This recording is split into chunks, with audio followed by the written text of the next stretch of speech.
प्रभुंकर महानामर धन्यवाद।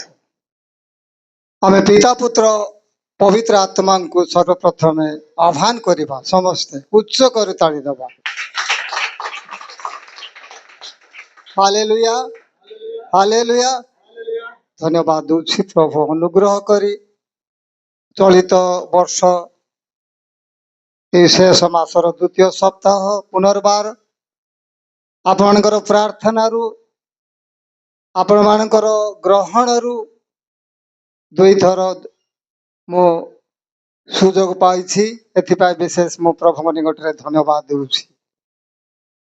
विशेषकर मंडलीर चालक संपादक कोषाध्यक्ष सकोषाध्यक्ष ससंपादक महिला समिति सभानेत्री उपसभानेत्री एवं उद्योग समितिर कर्मकर्ता संडे स्कूल कर्मकर्ता समस्त को प्रभु ख्रीष्ट नाम मोर नमस्कार।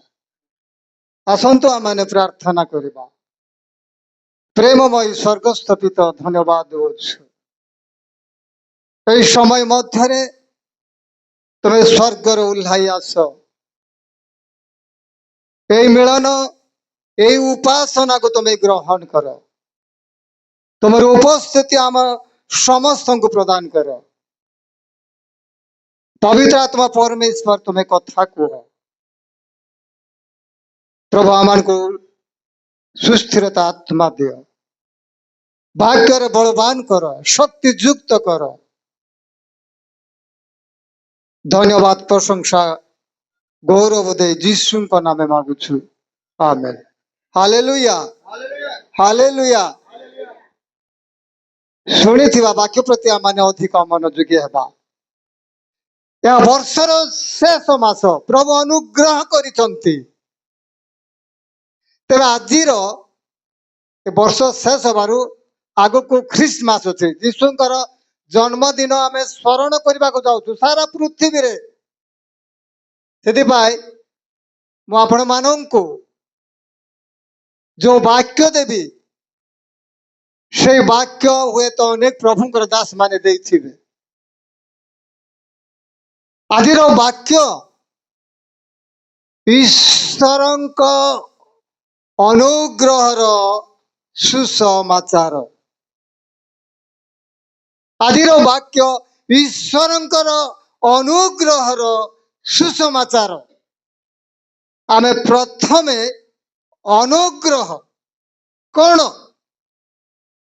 द्वितीय सुसमाचार अल्प अल्प समय आमे ध्यान देवा।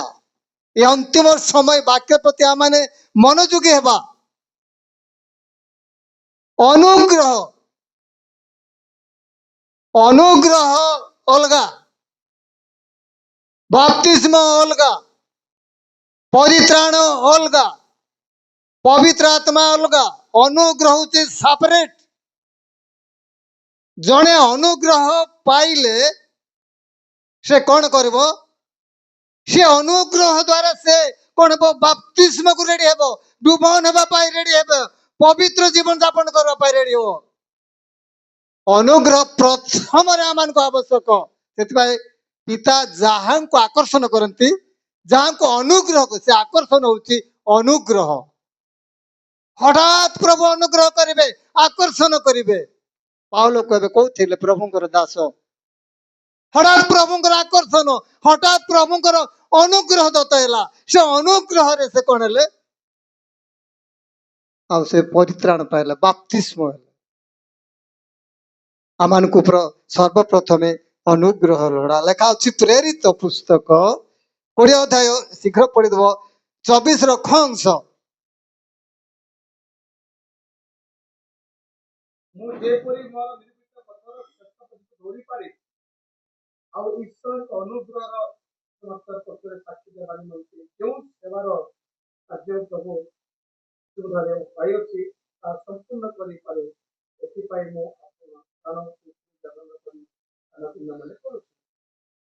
देखुछु प्रेरित पुस्तक रे अनुग्रह विषय रे आमान को प्रथम अनुग्रह अनुग्रह में अर्जन कर पारबा ना।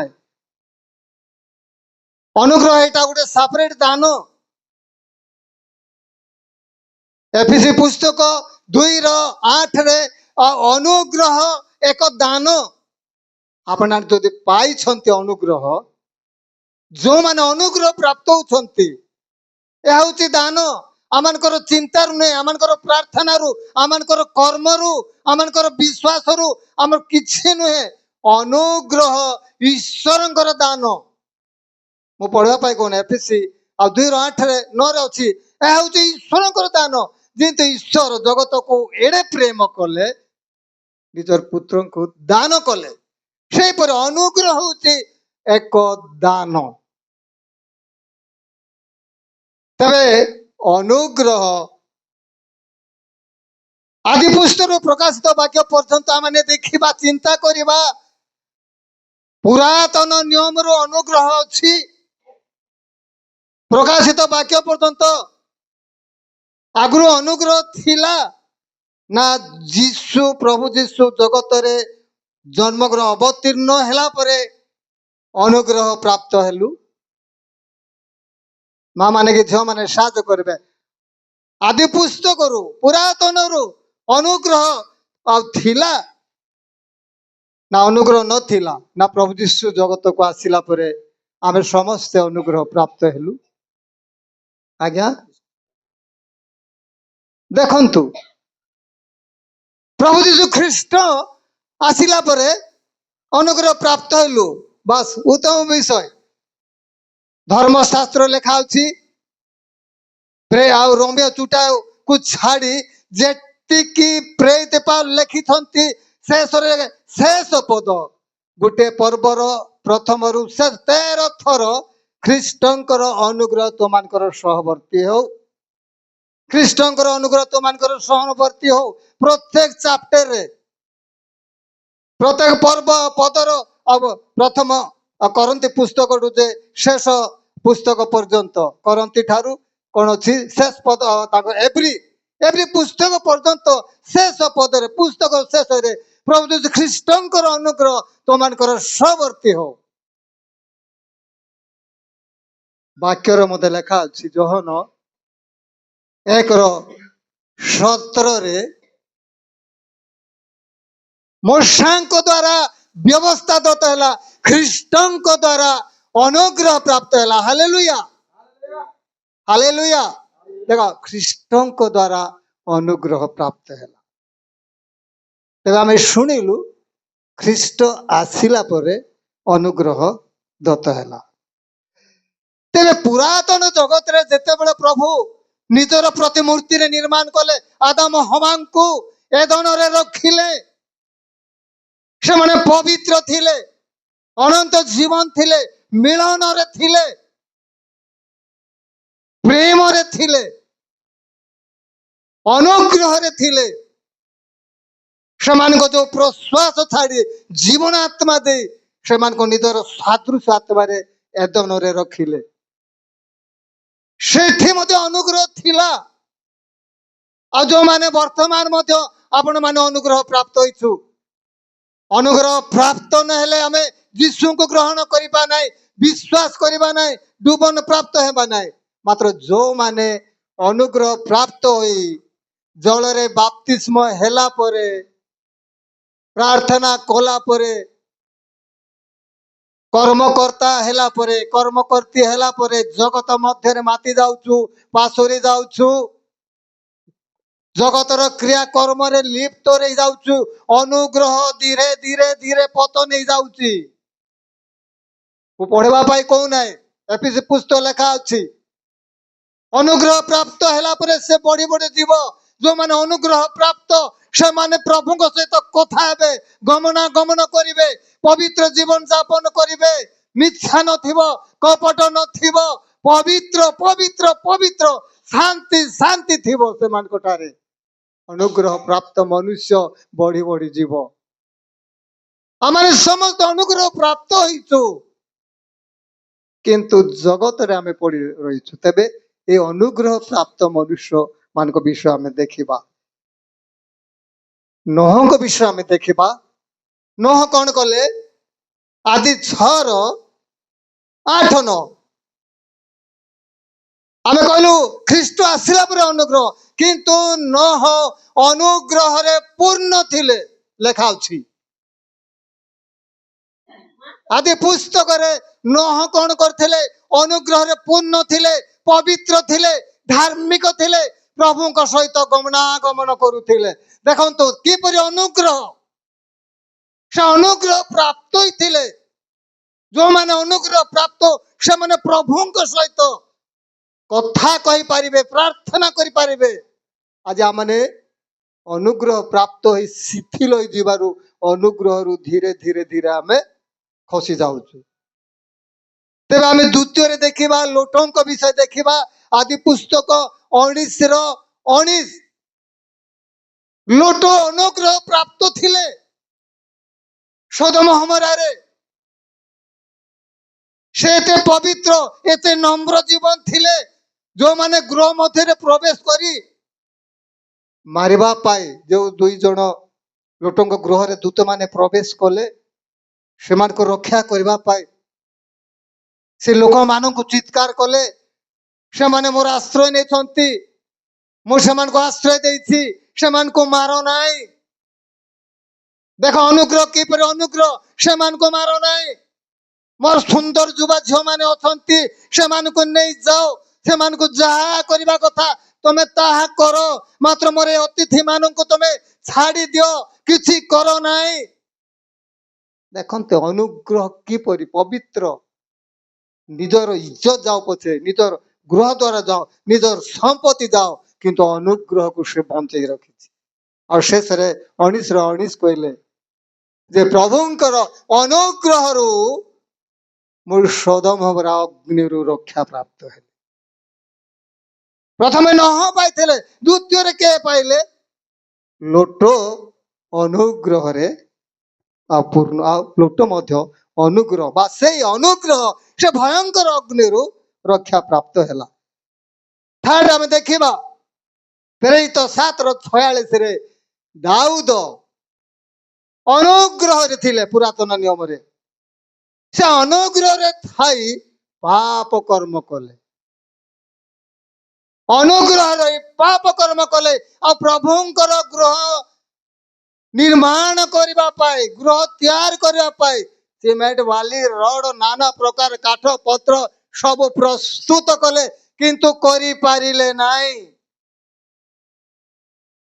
ତାଠାରେ ଅଧର୍ମ ପାପ ଥିଲା।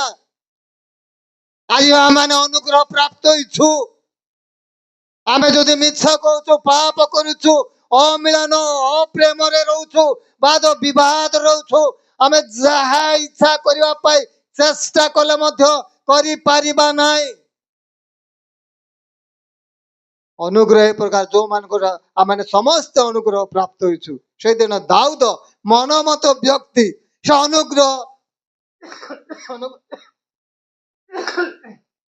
ଅନୁଗ୍ରହରେ ପୂର୍ଣ୍ଣ ଥିଲେ, କିନ୍ତୁ ତାଠାରେ ପାପ ଦେଖାଗଲା, ତାଠାରେ ପାପ ଦେଖାଗଲା, ସେଥିପାଇଁ ସେ କରିପାରିଲେନି। ତେବେ ଆମେ ଦେଖିବା ଲୁକ 1:28-30 ପର୍ଯ୍ୟନ୍ତ। ଦୂତ କହୁଛନ୍ତି ଅନୁଗ୍ରହ ପାତ୍ରୀ। ମରିୟମ ମନୁଷ୍ୟ ମାନଙ୍କ ମଧ୍ୟରେ, ସ୍ତ୍ରୀ ମାନଙ୍କ ମଧ୍ୟରେ ମରିୟମ ଅନୁଗ୍ରହ ପାତ୍ରୀ ଥିଲେ। ସେ ଅନୁଗ୍ରହରେ ପୂର୍ଣ୍ଣ ଥିଲେ, ପବିତ୍ର ଥିଲେ, ଧାର୍ମିକ ଥିଲେ। ଆଉ ପ୍ରଭୁ ତାର ହୃଦୟକୁ ଆଉ ପ୍ରଭୁ ଗ୍ରହଣ କରୁଛନ୍ତି, ସେ ଗର୍ଭ ଧାରଣ କରୁଛନ୍ତି ପ୍ରଭୁ ଯୀଶୁଙ୍କୁ। ଦୂତ ତାଙ୍କୁ ଆଉ ଘୋଷଣା କରୁଛନ୍ତି, ପ୍ରକାଶ କରୁଛନ୍ତି। ଆଉ ଏହା ହଉଛି ନୂତନ ନିୟମ କଥା ମାନେ ଦେଖିବା ନାହିଁ। ନୂତନ ନିୟମ କହିଲେ ମାଥ୍ୟୁ, ମାର୍କ, ଲୁକ, ସୁସମାଚାର, ଯୋହନ ଆମେ ନୂତନ ନିୟମ କହୁଛୁ। କିନ୍ତୁ ପୁରାତନ ନିୟମ ଆରମ୍ଭରୁ ଯେ ମାଥ୍ୟୁ, ମାର୍କ, ଲୁକ, ଯୋହନ ବା ବ୍ୟବସ୍ଥା ଯୁଗରେ ଯୀଶୁ ମଧ୍ୟ ଆଉ ସମସ୍ତ ପାଳନ କରି ଆଇଲେ, ପିତାଙ୍କର ଆଜ୍ଞା ପାଳନ କରି ଆଇଲେ, ବିଶ୍ରାମର ପାଳନ କରୁଥିଲେ, ସମସ୍ତ କରିଗଲେ। ଆମେ ଯେତେବେଳେ ପ୍ରେରିତ ପୁସ୍ତକ 19 ଅଧ୍ୟାୟକୁ ଯିବା, ସେତେବେଳେ ପାଉଲ, ଯୋଉ ସାଉଲ କି ଯୋଉ ପାଉଲ ନାମରେ ଖ୍ୟାତ ହେଲେ, ସେ କହିଲେ ଲୋକମାନଙ୍କୁ तुम्हें कहीं जल बाप्तिस्म ग्रहण कल लोक मान शिष्य मान पचारे से कहले आमे डुबक जहन कर ना जल आमे बाप्तिस्म ग्रहण कलु तेरे कौन अनुभव कल ना आमे किसी अनुभव कलु ना केवल जल आमे बुड़िलु उठिलु आमे किसी जानी ना 19 अध्याय प्रेरितर लेखा से समय से कहले तुम्हें पवित्र आत्मा बाप्तिस्म ग्रहण कर तापर से माने पवित्र आत्मा बाप्तिस्म ग्रहण कली शक्ति युक्त हेले पर भाषा कहले परित्राण प्राप्त हेले हालेलुया से दिन ठार नूतन नियम आरंभ है प्रेरित पुस्तक 19 अध्याय ठार नूतन नियम आरंभ है आम नूतन नियम कहूँ माथ्यू मार्क लुक जहन प्रेरित 19 अध्याय पर्यंत पुरातन नियम कहले अत्युक्ति हेब ना तेबे आमे देखिबा मरियम को विषय देखलु नह को विषय माने देखिबा नह अनुग्रह थिले प्रभुंकर आदेश से पालन कले सर आओ शेष अंश रे पिता परमेश्वर कहले तुम एक गोफर काष्ठर एक जहाज निर्माण करो तुम निर्माण करो जगत दुराम्य पाप भ्रष्टाचार आमे विनष्ट करवा समस्त को नहंकर 500 वर्ष बयस जो बोले नहंक 500 वर्ष बयस होता से समय प्रभु आह्वान कले लिखाई 2 पीतर 2:5 धर्म प्रचारक नह से जहाज निर्माण कले प्रचार काम कले से एक जहाज निर्माण कले जो काष्ठर जहाज निर्माण कले 3 महला विशिष्ट से पशु पक्षी जीव जंतु समस्ते रहिले न डाकिले जहाज भीतर को प्रवेश कर रक्षा प्राप्त हेब केउ काष्ठरे नियम जो काष्ठरे तैयार से जहाज रे से काष्ठ भीतर उष्मता दउची से जहाज भीतर उत्तम खाद्य क्षुदित नाय तृषित नाय जल उपरे समग्र पृथ्वी जल रे पूर्ण से जहाज से काष्ठ बुड़ीबा को नाय हलिबा को नाय तोफान आसु पवन आसु भयंकर तोफान वर्ष किंतु जहाज धीरे धीरे धीरे ऊपर उठिला किपरि काष्ठ गोफर काष्ठ रे से जहाज तैयार कले प्रभुंकर आदेश मानिले नह से जहाज भितर थिला अनुग्रह से जहाज भितर थिला परित्राण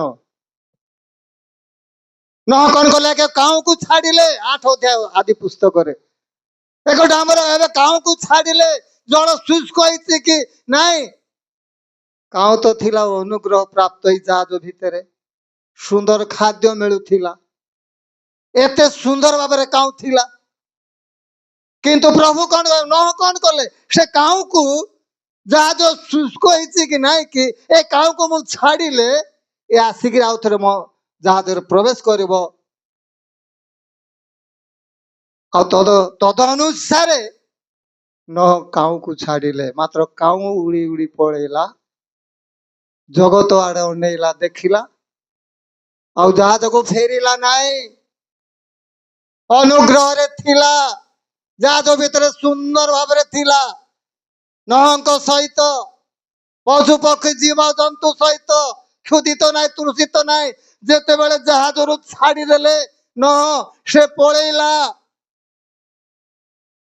पळेला फेरिला नाय जगत रे जो मढ़ माने फासुथिले खाइबा पाई गला जगत रो भोग विलास रे आसक्त फेरिला नाय अनुग्रह चली गला अनुग्रह नाय न देखिले जे काऊ फेरला ना आज आम अनुग्रह प्राप्त हो पवित्र जीवन यापन करने को बाध्य जदि आम अनुग्रह प्राप्त है पुनर्बार आम जगत मध्य पाप मंदता अधर्म रे जाऊँ आम विनष्ट हो शेष गोटे कपत को छाड़िले से कपत उड़ी उड़ी गला ସେ ଆଉ ସ୍ଥାନ ପାଇଲା ନାହିଁ, ରହିବା ପାଇଁ ସ୍ଥାନ ନାହିଁ। ସେ ପୁନର୍ବାର ଜାହାଜକୁ ସେ ରିଟର୍ଣ୍ଣ ଆସିଲା। ଆଉ ନୋହ ହାତ ବଢେଇକି ତାଙ୍କୁ ରଖିଲେ, ନୋହଙ୍କୁ ଖବର ଦେବା ପାଇଁ ଯେ ଜଳ ଶୁଷ୍କ ହିଁ ନାହିଁ। କେତେ ବୁଦ୍ଧିମାନ କପଟ ଦେଖନ୍ତୁ। କପଟ ଦ୍ୱିତୀୟବାର କପଟକୁ ଛଡାଲା। ସେ କପଟ ମଧ୍ୟ ଶେଷରେ କଣ କଲେ? ସେ ଜିତ ବୃକ୍ଷର ପଲ୍ଲବ ଧରି ଆସିଲେ, ଜାହାଜରେ ପ୍ରବେଶ କଲେ। ନୋହଙ୍କୁ ସେ ବାର ବାର ଖବର ଦଉଛନ୍ତି ଜଳ ଶୁଷ୍କ ହେବାର ନ ହେବାର। ତୃତୀୟରେ କପଟକୁ ଛାଡ଼ିଲେ, ତୃତୀୟରେ କପଟ ଆସିଲେ। ନୋହ ଜାଣିଲେ ଯେ ଶୁଷ୍କ ହୋଇଅଛି, ଜଳ ଶୁଷ୍କ ହୋଇଅଛି। ତେବେ ଯେଉଁ କାଷ୍ଠରେ ଜାହାଜ ନିର୍ମାଣ କରିଥିଲେ, ଧନ୍ୟ ସେଇ କାଷ୍ଠ। ତେବେ ଆମେ ଦେଖିବା ଯେ ଗୋଫର କାଷ୍ଠରେ ଜାହାଜ ନିର୍ମାଣ କରି ଯେଉଁମାନେ ପ୍ରବେଶ ହେଲେ ରକ୍ଷା ପ୍ରାପ୍ତ ହେଲେ। ଆମେ ଦେଖିବା ଆଦି ପୁସ୍ତକ 22 ଅଧ୍ୟାୟରେ ଇସାକଙ୍କ ସ୍କନ୍ଧରେ କାଷ୍ଠ ବହନ କରି ଅବ୍ରାମ ମୋଆବ ପାହାଡକୁ ନେଇ ସେ କଣ କଲେ? ବଳିଦାନ କରିବାକୁ ନେଲେ। କାଷ୍ଠ ଉପରେ ହାତ ଗୋଡ଼ ବାନ୍ଧି ଯେଉଁ କାଷ୍ଠ ଇସାକ ବହନ କରି ଯାଉଛନ୍ତି, ସେଇ କାଷ୍ଠ ଅବ୍ରାମ ବେଦୀ ସଜାଡି ସେଇ କାଷ୍ଠ ଉପରେ ଇସାକଙ୍କୁ ବଳିଦାନ କରୁଛନ୍ତି। ଆଉ ପ୍ରଭୁ ରକ୍ଷା କଲେ। 3 ନମ୍ବର ଆମେ ଦେଖିବା ଯାତ୍ରା ପୁସ୍ତକ 15-24 ପଦରେ ଇସ୍ରା ଲୋକମାନେ କଣ କଲେ?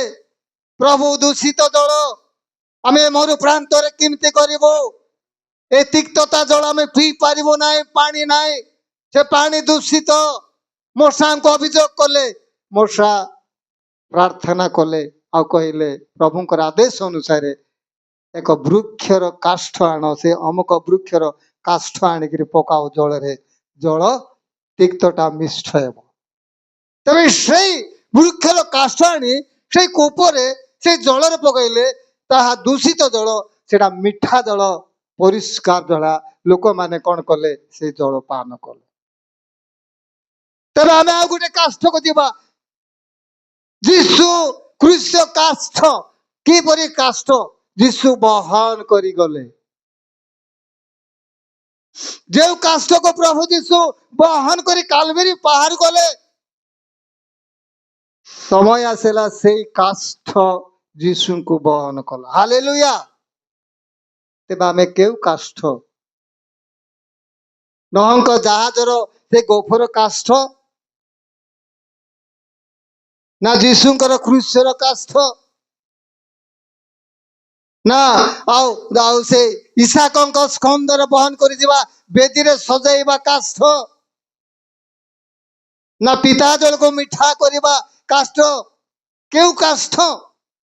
କେଉଁ କ୍ରୁଶ କାଷ୍ଠ? ସେଥିପାଇଁ ପ୍ରଭୁ ଯୀଶୁ କହିଲେ, ଆପଣା କ୍ରୁଶ ଘେନି ମୋର ଅନୁଗମନ କର। ମାଥ୍ୟୁ 16:24 ଲେଖା ଅଛି, ଆପଣା କ୍ରୁଶ କାଷ୍ଠ ଘେନି ମୋର ଅନୁଗମନ କର। ଆପଣ ମାନଙ୍କର ମୋର ସମସ୍ତଙ୍କ ଏକ କାଷ୍ଠ, କ୍ରୁଶର କାଷ୍ଠ। ଆପଣ କ୍ରୁଶ ବହନ କରିବେ। ଆପଣ ମାନେ କେଉଁ କାଷ୍ଠ? ପ୍ରଭୁଙ୍କ ନିମନ୍ତେ ବ୍ୟବହାର କାଷ୍ଠ କି? ପିତା ଜଳକୁ ମିଠା କରିବା କାଷ୍ଠ କି? କେଉଁ କାଷ୍ଠ ହେଇଛୁ? ଥରେ ମୁଁ ଆସି କହିଥିଲି, ବରଗଛ ବଡ ଏକା, ତାର କାଷ୍ଠ ମୂଲ୍ୟ ନାହିଁ।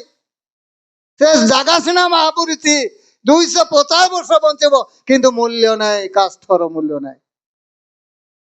ତେବେ ଆମେ କେଉଁ କାଷ୍ଠ ହେବା? ଯେଉଁ କାଷ୍ଠ ହେବା କି ମୂଲ୍ୟବାନ ଆମେ ହୋଇପାରିବା। ତେବେ ଆମେ ଦେଖିବା, ଆଉ ଲେଖା ଅଛି ଅନୁଗ୍ରହ, ଯୌନ 1:14 ପଦରେ ଅନୁଗ୍ରହ ପଢି ସାହାଯ୍ୟ କରିବେ।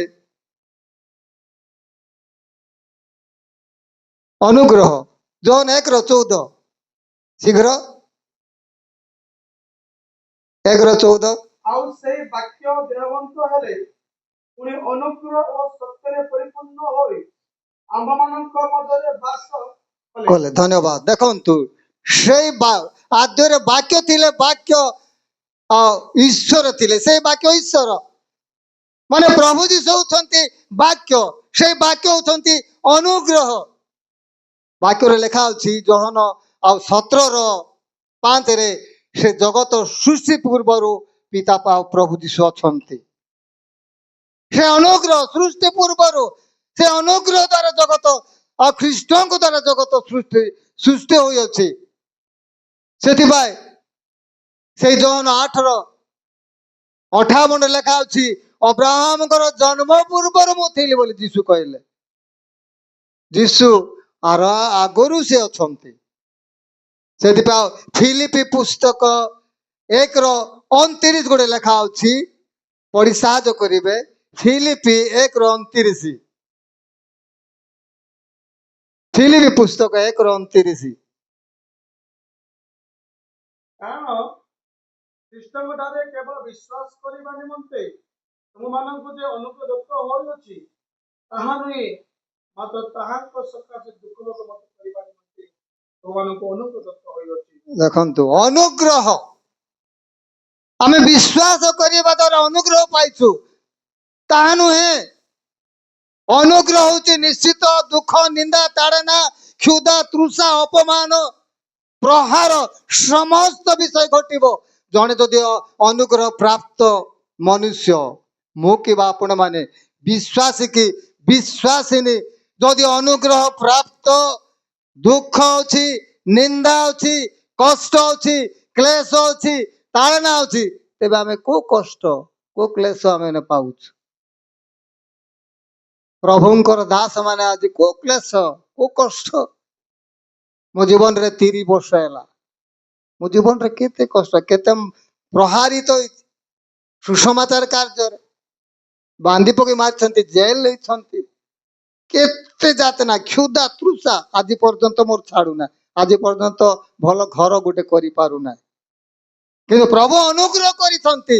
ଯେତେବେଳେ ମୋର ପାଇଁ ଦୁର୍ବଳ, ନିଜର ଲୋକମାନେ ମୋର ବୈରୀ, ନିଜର ପୁତ୍ର ମୋତେ ବୈରୀ, ନିଜର ମାତା ବୈରୀ, ଗୋଟିଏ ପୁଅ ମୁଁ, କିଏ ନାହିଁ, ମାତ୍ର ମୋର ମା ମୋ ବିରୁଦ୍ଧରେ ଆଜି ପର୍ଯ୍ୟନ୍ତ। କିନ୍ତୁ ପ୍ରଭୁ ଏତେ ଅନୁଗ୍ରହ କରିଛନ୍ତି, ମୁଖ ଖୋଲୁନାହିଁ।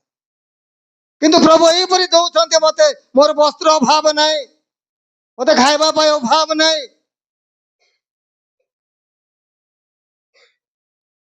କିନ୍ତୁ ଆଶ୍ରୟସ୍ଥଳ ଆଉ ପ୍ରଭୁ ସେଥିରେ ରଖିଛନ୍ତି। ମୁଁ ଚାହିଁଥିଲେ ଆଉ ପ୍ରଭୁ 2 କୋଠା ମଧ୍ୟ କରିଦେଇଥାନ୍ତେ, କିନ୍ତୁ ପ୍ରଭୁଙ୍କର ଇଚ୍ଛା ନାହିଁ ଏ ଜଗତ ମଧ୍ୟରେ।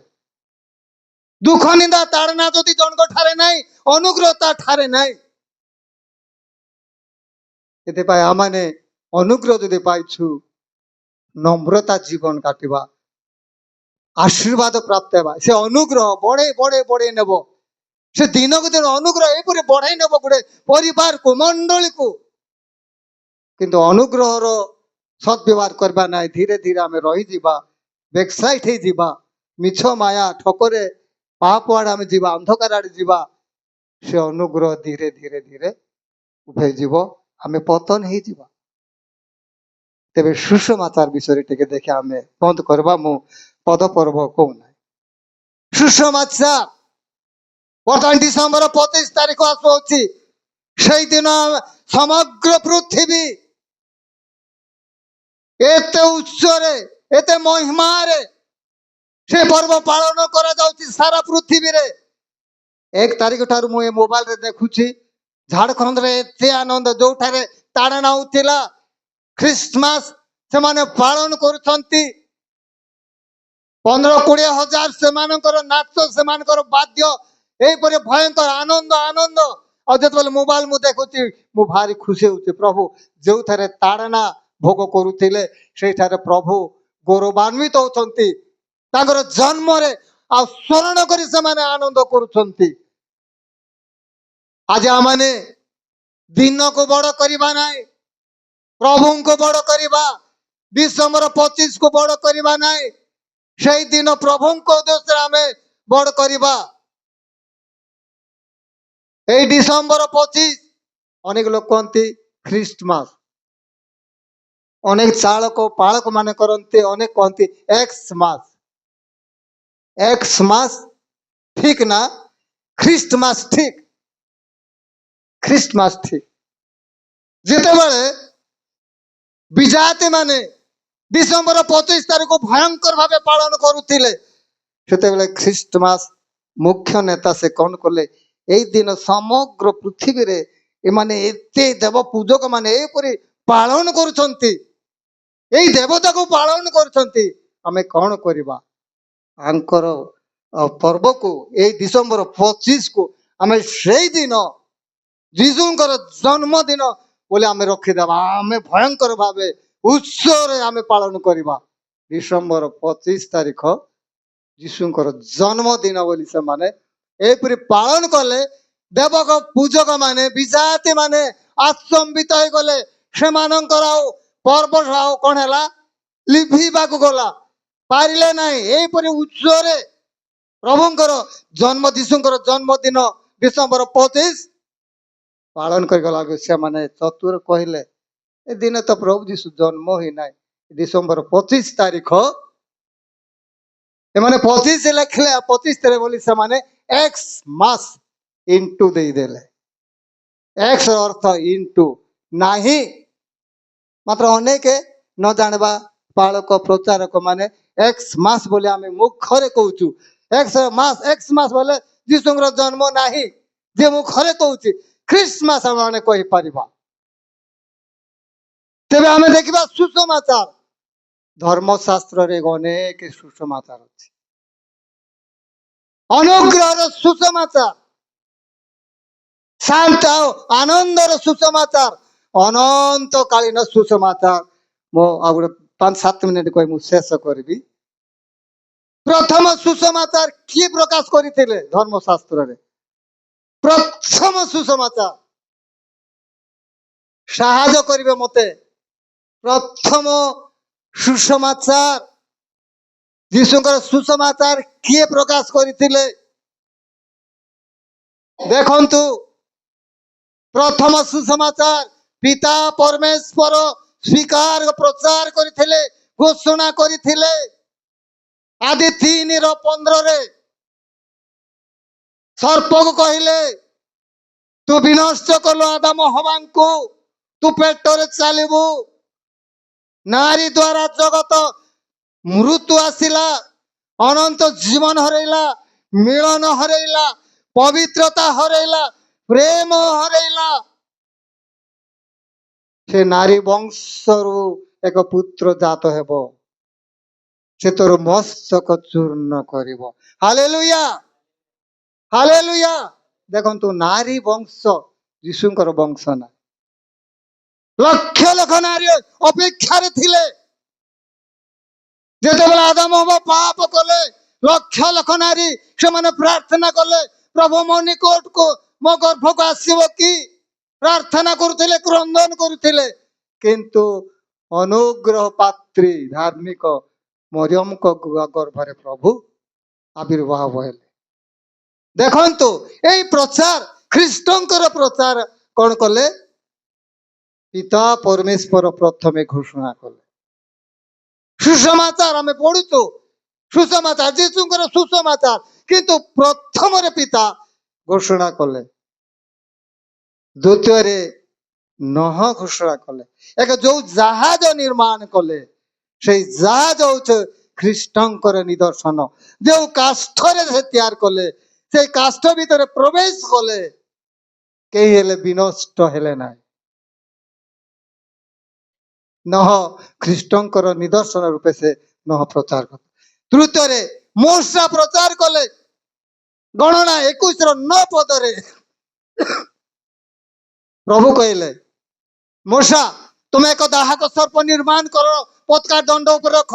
ଯୋଉମାନେ ଦେଖିବେ, ଯୋଉମାନଙ୍କୁ ସର୍ପ ଦଂଶନ କରିବ, ଆଉ ଏଇ ପିତ୍ତଳ ଏଇ ସର୍ପକୁ ଦେଖିବେ, ସେମାନେ ରକ୍ଷା ପ୍ରାପ୍ତ ହେବେ। ପ୍ରଭୁ କହିଲେ ଗୋଟେ ଦାହକ ସର୍ପ ନିର୍ମାଣ କର, କିନ୍ତୁ ପିତ୍ତଳ ସର୍ପ ବୋଲି ପିତା ପରମେଶ୍ୱର କହିନାହାନ୍ତି। କାହାକୁ? ମୂଷାଙ୍କୁ କହିନାହାନ୍ତି। ମାତ୍ର ମୂଷା କଣ କଲେ? ଈଶ୍ୱରଙ୍କର ଆଦେଶ ପାଳନ କଲେ। ଆଉ ସେ କଣ କଲେ? ଏକ ପିତ୍ତଳର ସର୍ପ ସେ ପତାକା ଦଣ୍ଡରେ ରଖିଲେ। ପିତ୍ତଳର ସର୍ପ ରଖିଲେ। ଆଉ ସେ ପିତ୍ତଳର ସର୍ପ ରଖିଲେ, ଯୋଉମାନେ ସେ ପିତ୍ତଳ ସର୍ପକୁ ଦେଖିଲେ ସେମାନେ ରକ୍ଷା ପ୍ରାପ୍ତ ହେଲେ। ଯୋଉମାନଙ୍କୁ ସର୍ପ ଦଂଶନ କରିଛି ସେମାନେ ରକ୍ଷା ପ୍ରାପ୍ତ ହେଲେ। ତେବେ ଆମେ ଦେଖିବା ଜହନ 3:14-15 ପ୍ରଭୁ ଯୀଶୁ ମଧ୍ୟ ସୁସମାଚାର ଘୋଷଣା କରୁଛନ୍ତି। ମାର୍କ 1:14-15 ମଧ୍ୟ ପ୍ରଭୁ ଯୀଶୁ ଘୋଷଣା କରୁଛନ୍ତି ସୁସମାଚାରକୁ ବିଶ୍ୱାସ କର। ଯୀଶୁ ମଧ୍ୟ ଘୋଷଣା କରୁଛନ୍ତି, ସେ କହିଲେ ମୋଶା ଯେପରି ସର୍ପକୁ ଉର୍ଦ୍ଧ୍ୱକୁ ଉଠାଇଥିଲେ ମନୁଷ୍ୟ ପୁତ୍ରଙ୍କୁ ମଧ୍ୟ ଉର୍ଦ୍ଧ୍ୱକୁ ଉଠାଇବେ। ଯୋଉମାନେ ବିଶ୍ୱାସ କରିବେ ସେମାନେ ରକ୍ଷା ପ୍ରାପ୍ତ ପରିତ୍ରାଣ ପ୍ରାପ୍ତ ହେବେ। ସାଡେ ମଉସା କହିଲେ ଯୋଉମାନେ ସର୍ପକୁ ଦେଖିବେ ସେମାନେ ରକ୍ଷା ପ୍ରାପ୍ତ ହେବେ। ଯୀଶୁ କହିଲେ ନୂତନ ନିୟମରେ ଅନୁଗ୍ରହରେ ସେ କହିଲେ ଯେ ଯୋଉମାନେ ବିଶ୍ୱାସ କରିବେ, ଆମେ ବିଶ୍ୱାସ ସହିତ ବାପ୍ତିସ୍ମ ହେବା, ବିଶ୍ୱାସ କରିବା ମାନେ ପବିତ୍ର ହେବା, ଧାର୍ମିକ ହେବା।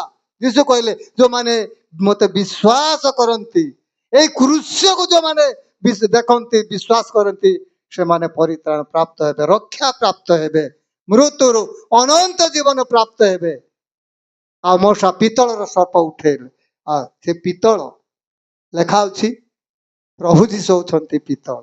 ପ୍ରକାଶିତ ବାକ୍ୟ 1:15 ତାଙ୍କର ପାଦ ପିତ୍ତଳ ସଦୃଶ୍ୟ, ସେ ପାଦରେ କଣ୍ଟାର ମେଖ ମରାଗଲା, ରକ୍ତ ଝରିଲା। ଦାନିଏଲ 10:6 ସେ ପିତ୍ତଳମୟ ବୋଲି ଯୀଶୁ ଖ୍ରୀଷ୍ଟଙ୍କୁ ବର୍ଣ୍ଣନା କଲେ। ସେଥିପାଇଁ ମଉସା କଣ କଲେ, ପିତ୍ତଳର ଏକ ସର୍ପ ନିର୍ମାଣ କଲେ, ସେ ପିତ୍ତଳ। ତେବେ ଅନ୍ତିମ ସମୟରେ ଲେଖା ଅଛି ଦୂତମାନେ ମଧ୍ୟ ପ୍ରଭୁ ଯୀଶୁଙ୍କ ବାକ୍ୟ ଘୋଷଣା କଲେ। ଲୁକଲିଖିତ ସୁସମାଚାର ଦୂତମାନେ ଘୋଷଣା କଲେ, ମେଷପାଳକ ମାନେ ଘୋଷଣା କଲେ, 3 ପଣ୍ଡିତ ସେମାନେ ଗଲେ, ସେମାନେ ହେରୋଦ ଦରବାରରେ ମଧ୍ୟ ଯୋଉ ଦାଉଦ ନଗରରେ ଆଉ ଯୀଶୁ ଜନ୍ମ ଗ୍ରହଣ କରିଛନ୍ତି ସେ କେଉଁଠାରେ ବୋଲିକିରି ହେରୋଦଙ୍କୁ କହିଲେ। ସେମାନେ ତାରା ଦେଖି ଦେଖି ଯାଉ ଯାଉ ଜେରୁସାଲେମରେ ତାରା ସ୍ଥଗିତ ହେଲା। ଏଥିରେ ଆମେ ଦେଖୁଛୁ ହେରୋଦଙ୍କର ଦଳ, ପଣ୍ଡିତ ମାନଙ୍କର ଦଳ, ମେଷପାଳକ ମାନଙ୍କର ଦଳ, ଦୂତଙ୍କର ଦଳ। ଦୂତଙ୍କର ଦଳ ମାନେ ଗୌରବ ପ୍ରଶଂସା କଲେ, ଗୋଲା ମାନେ ମେଷପାଳକ ମାନେ ମଧ୍ୟ ସେମାନେ ବାକ୍ୟ ଶୁଣି ଆଚମ୍ବିତ ହେଲେ, ଦେଖିଲେ, ଜୟ ଧ୍ୱନି କଲେ ଆଉ ସାକ୍ଷ୍ୟ ରୂପେ ବ୍ୟବହାର ହେଲେ, ଗୌରବ ପ୍ରଶଂସା କଲେ। ଦୂତ ମାନେ ମଧ୍ୟ ଗୌରବ ପ୍ରଶଂସା କଲେ। ପଣ୍ଡିତ ମାନେ ମଧ୍ୟ ଗୃହ ଭିତରେ ପ୍ରବେଶ କରି ପ୍ରଭୁ ଯୀଶୁଙ୍କୁ ଗୌରବ ପ୍ରଶଂସା କଲେ, ସୁନା କୁନ୍ଦୁରୁ ଗନ୍ଧରସ ଦେଲେ। କିନ୍ତୁ ଆଉ ଜେରୁସାଲେମରେ ହେରୋଦଙ୍କ ଦରବାରରେ ଥିବା ଯେତେ ଲୋକମାନେ ହିଂସା କଲେ, କପଟ କଲେ, ଦଳ ହେଲେ, ମାରିବା ପାଇଁ ଚେଷ୍ଟା କଲେ।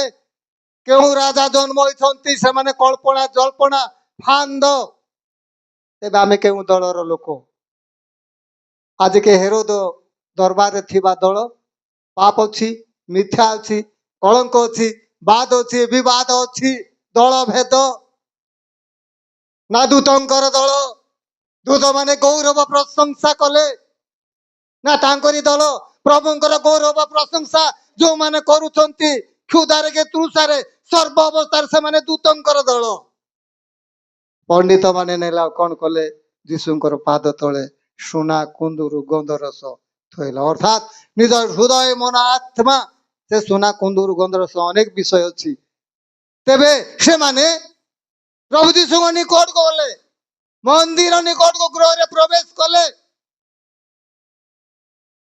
ବର୍ତ୍ତମାନ ସୁଦୃଢ ଜାହାଜ, ବିଶ୍ୱାସ ରୂପ ଜାହାଜରେ ଆମେ କେଉଁ କାଷ୍ଠ, ପ୍ରକୃତରେ ସେଇ କାଷ୍ଠକୁ ପ୍ରଭୁ ଗ୍ରହଣ କରିଛନ୍ତି କି?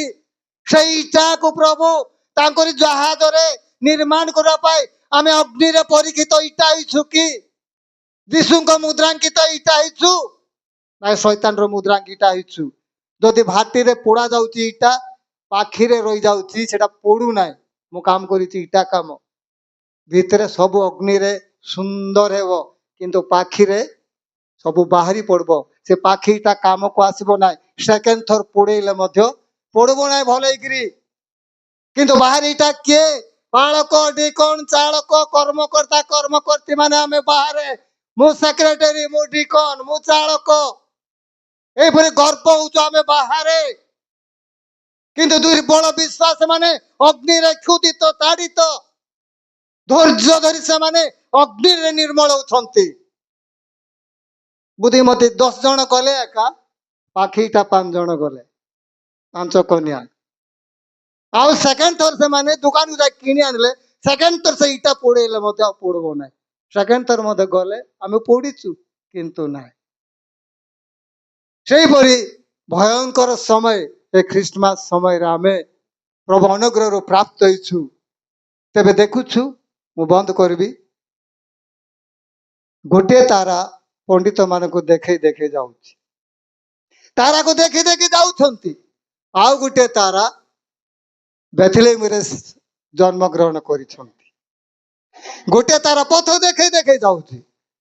ପ୍ରକାଶିତ ବାକ୍ୟ 22:16 ଆଉ ସେ ଦାଉଦର ମୂଳ ସେଇ ଉଜ୍ଜଳ ପ୍ରଭାତୀ ତାରା, ଯୀଶୁ ଖ୍ରୀଷ୍ଟ ହଉଛନ୍ତି ସେ ଉଜ୍ଜଳ ପ୍ରଭାତୀ ତାରା। ଯେସାଇ 24:14 ହେ ପ୍ରତ୍ୟୁଷର ପୁତ୍ର ପ୍ରଭାତୀ ତାରା। ଲୁସିଫେର ମଧ୍ୟ ଏକ ତାରା। ପ୍ରଭୁ ଯୀଶୁ ଉଜ୍ଜଳ ତାରା, ଶୈତାନ ପ୍ରଭାତୀ ତାରା। ଦାନିଏଲ ପୁସ୍ତକ 12:3 ଯେଉଁମାନେ ଆତ୍ମା ଲାଭ କରନ୍ତି ସେମାନେ ଦୀପ୍ତିମାନ ତାରା ଗଣ ସଦୃଶ। ତାପରେ ଆଉ ଗୋଟିଏ ତାରା ପଣ୍ଡିତ ମାନଙ୍କୁ ପଥ କଡେଇକିରି ସେ ତାରାକୁ ଦେଖି ଦେଖି ଦେଖି ଦେଖି ଯାଉଛନ୍ତି।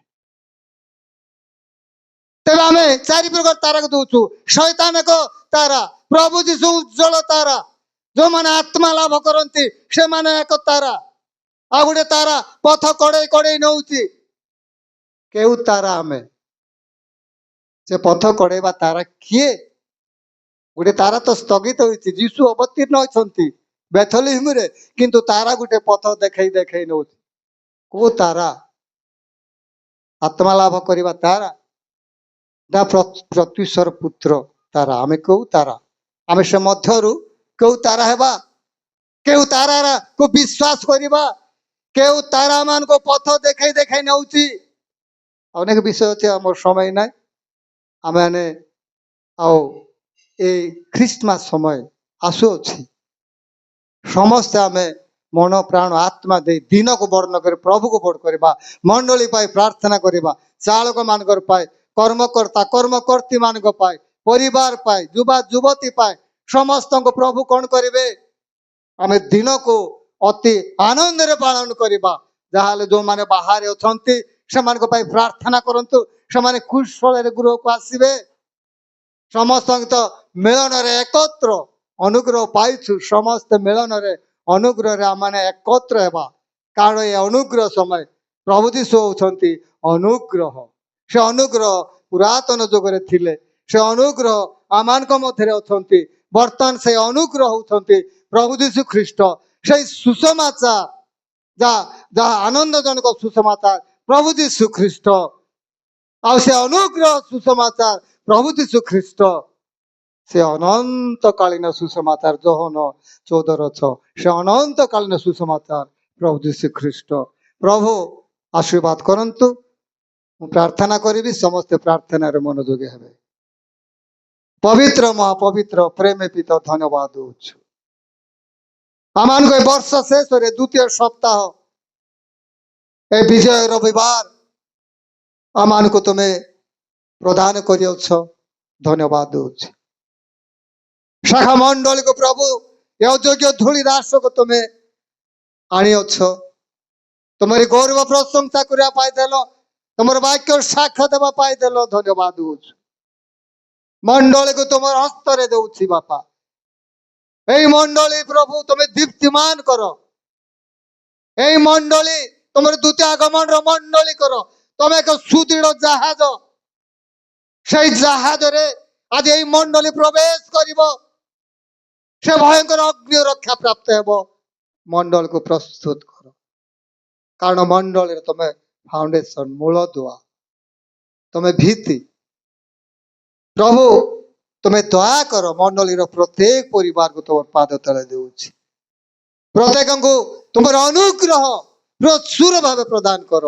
पुत्र कन्या मान प्रदान कर, माँ बापा भाई भौणी मान प्रदान कर।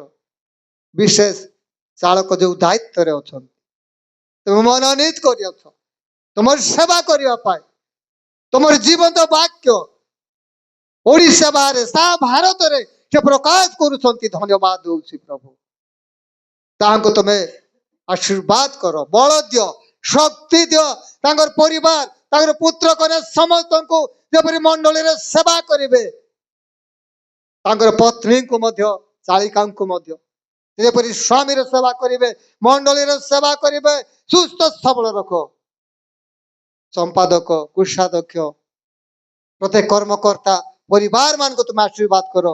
आम विशेष अंतिम समय ए बर्षर शेष आसी अच्छु प्रभु समस्त को आकर्षण कर, समस्त को दया कर, समस्त अनुग्रह प्रदान करो। प्रभु आगामी दिन रे जल रे बपतिस्मा ग्रहण करने को अच्छी समस्त को स्पर्श कर, समस्त को जहा वस्त्र आवश्यक समस्त तुम्हें प्रदान करी तुम्हें महिमा गौरव पाओ। प्रभु तुम जीवन पुस्तक रख से माने बपतिस्मा ग्रहण करेंगे, परित्राण प्राप्त हेबे, रुटी द्राक्षार आकार तुमको भोजन पान करी अनंत जीवन प्राप्त हेबे, पवित्र आत्मा प्राप्त हेबे, तुम राज्यर संतान हेबे। दया कर मोदज्ञ धन्यवाद दूची प्रभु तुम हस्ते मोर आत्मा समर्पण करुछि, मोर परिवार आत्मा समर्पण करुछि, मंडली को समस्त को तुम पाद तले समर्पण करी प्रिय तुम प्रभु जीशु नाम मागुछि, आमेन। समस्त को मोर नमस्कार।